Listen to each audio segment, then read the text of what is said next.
कोणत्या मंत्र्याच्या कोणाच्या दबावावर नाही, काय नाही, काय नाही. शेवटी प्रत्येक वेळेस जनतेलाच उठाव करावा लागला. रात्रीपासून हे वातावरण उचललं म्हणून आज राजीनामा झाला. पाठीमागही आंदोलन करावं लागलं, त्यावेळेस 302 मोका लागला. त्याच्या पाठीमागं आपण आणखीन गेलो तर 302चा गुन्हाच दाखल होत नव्हता. 2-3 दिवस हे मॅटर दाबून टाकलेलं होतं. खून पचवायचा होता. आपण तिथं बसलो सगळे समाज आणि तो गुन्हा दाखल झाला. त्याच्या आणखीन थोडं पाठीमागे गेलं तर ही नियोजित कट होता पोलिसांचा आणि त्या खंडणीखोरांचा. ही नियोजित कट होता खून करण्याचा.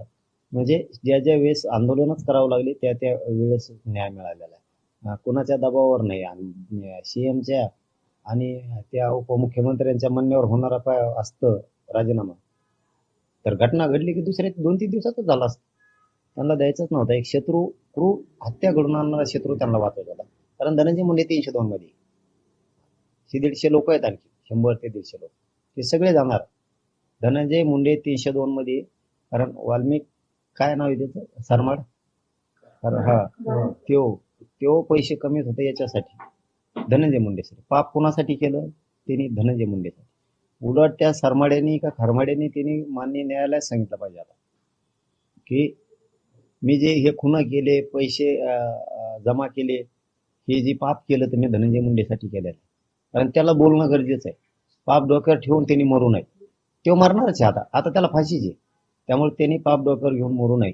आणि त्याच्यात 1 नंबरच्या आरोपीच्या कुटुंबालाही सांगतो की तुम्ही कोणासाठी पाप केलंय, धनंजय मुंडेसाठी केलंय हे तुम्ही म्हणा. कारण तुमच्या 1 नंबरच्या आरोपीनं तुमच्या कुटुंबासाठी कमी केलं तितकं त्या धनंजय मुंडेसाठी केलं. तो मजात फिरण इकडं आणि तुमचे माणसं जेल भोगतील. त्याच्यामुळं त्या 1 नंबरच्या आरोपीच्या कुटुंबांनी सुद्धा सांगायला पाहिजे, आरोपीनं सुद्धा 1 नंबरच्या सांगायला पाहिजे की ही खंडणी मी धनंजय मुंडेसाठीच मागितली होती, खून सुद्धा धनंजय मुंडेसाठीच केला, हे त्यांनी सांगितलं पाहिजे. कारण अर्ध पाप त्याच्या डोक्यावर ठेवलेलं बरं, सगळं पाप घेऊन त्या आरोपींनी मरू नये.